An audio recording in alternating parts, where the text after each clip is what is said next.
February 16th. We are halfway through the month here. And as we always do, we're going to zoom out and take a peek at the monthly chart, right? And we can see the monthly is still continuing this one time framing up from that October low. With that being said, right, we were still monitoring some key levels like last month's high, the 49.57 quarter, and the last month's close, which was 48.70 half. We're trading, a pretty decent amount above there now, up at 50.42. It's halfway through the month, like I said, and we are looking like a +4 monthly bar here. Still plenty of time, but just something that you want to maintain or kind of understand that we do have some momentum players in the market and they are in firm control. Now switching over here to the weekly, you can see the weekly has started to balance a little bit. We are, for the most part, kind of unchanged from last month. Last week's close was 50.44. Right now we're trading 50.41. Talked about being above that last week's close is a little bit more bullish, a lot more momentum traders, and the possibility of more shorts getting stopped out. We can see that move down on the weekly this week was not held.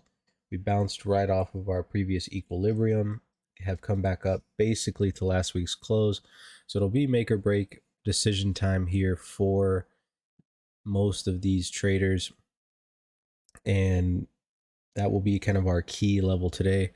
When we get into the profile, we'll see a little bit more detail here. Switching over to the daily, we're now one time framing higher.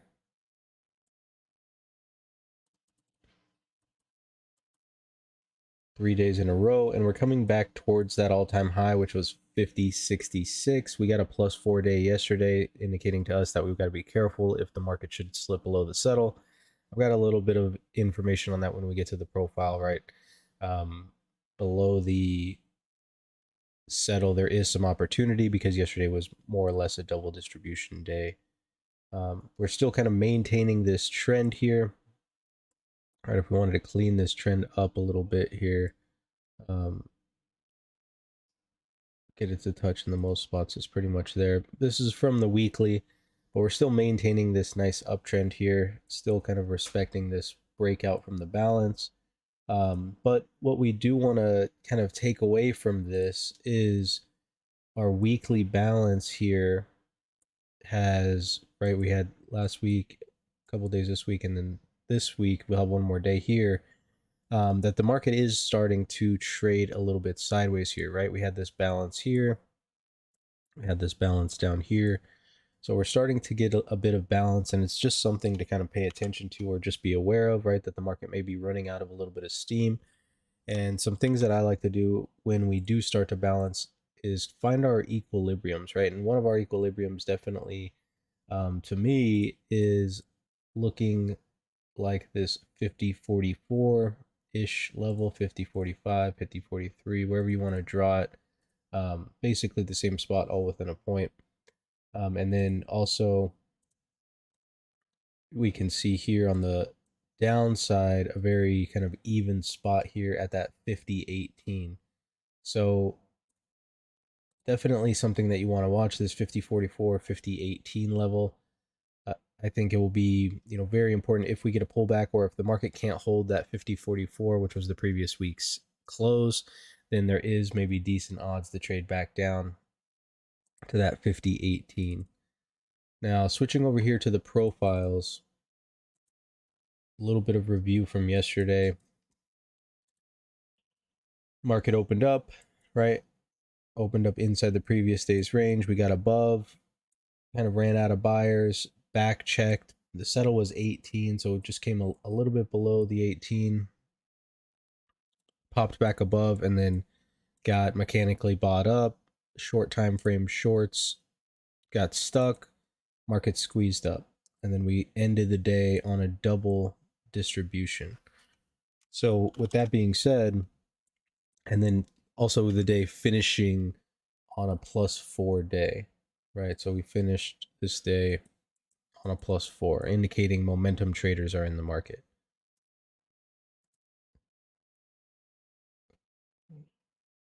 Hey Kumar, is there any platform where we can see live limit orders? Um, yeah, I mean any trading platform is going to show you your limit orders or your live orders. So as far as today goes, because we have these two distributions, that's pretty much how you're going to separate it. So normally we'll look for play number, well, it looks like play number one, play number two, depending upon where we open. Um, but today is going to be kind of a different situation just because we have our plus four. So our settle was 46.50, and we know we've got to be cautious with any longs below that.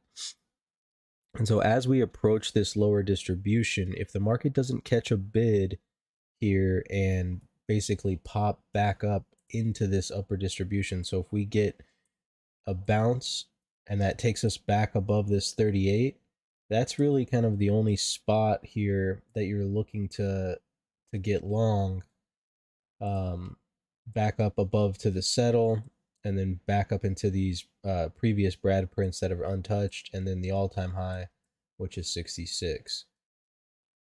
Below that, it starts to get a little bit, uh, starts to get a little bit risky down here in this lower distribution, because if we start to see acceptance, there is decent odds that it will trade to this pullback low here. So if we start to see the market give us this kind of back and forth down here, there's decent odds that we trade basically down from this box down to this pullback low, um, which is yesterday's basically that previous day's high, that 20 quarter, the open, this area right here is just a very mechanical level. So that's really kind of the cautious thing you have to be in it, and it's kind of a weak spot. So there could be a bounce from there. There could be more selling from there. It's really just dependent upon how it acts when it gets down there, but it's definitely a cautious thing. So today you're going to want to respect the double distribution for the most part. Um,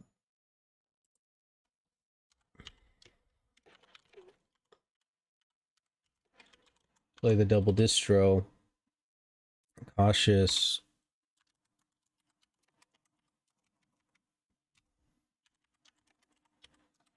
cautious longs below upper distro, because if we do get acceptance into this lower distribution, you really could get a flood of sellers coming into the market and liquidating their positions, especially leading into a long weekend, right? We have President's Day this upcoming Monday, so the market will be on holiday. And should people need to readjust and not want to hold, especially, there's a lot of tension going on. We've got two wars going on. Now we have uh, Russia's saying that they're trying to launch missiles into space and the or nukes into space, and then Iran all of a sudden has decided that Antarctica is theirs. So a lot of tension, a lot of possibility for volatility over the weekend, which would indicate a lot of opportunity for risk. And typically when there is high opportunity for risk, people tend to shore some things up before they're going to be away from the opportunity to adjust for a decent amount of time, being Saturday, Sunday, and Monday.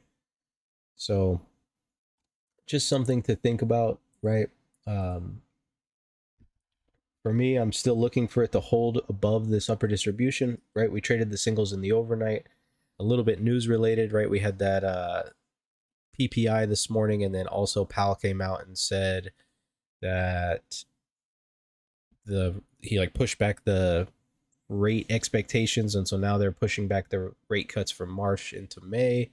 So a little bit of hesitation there from the market. Like we said, the market had been pricing in, and this is back in January, pricing in about 6 rate cuts, whereas the Feds themselves are only pricing in about 3. And it seems to be possibly dwindling down from 3 maybe to 2, with the first one coming in May now, maybe, depending upon, like they always say, data dependent. So we'll have to just keep monitoring that and kind of pay attention. But other than that, that is what the plan is for today. You guys make sure you're managing risk and sticking to your trade plan, and I will see you guys on Tuesday.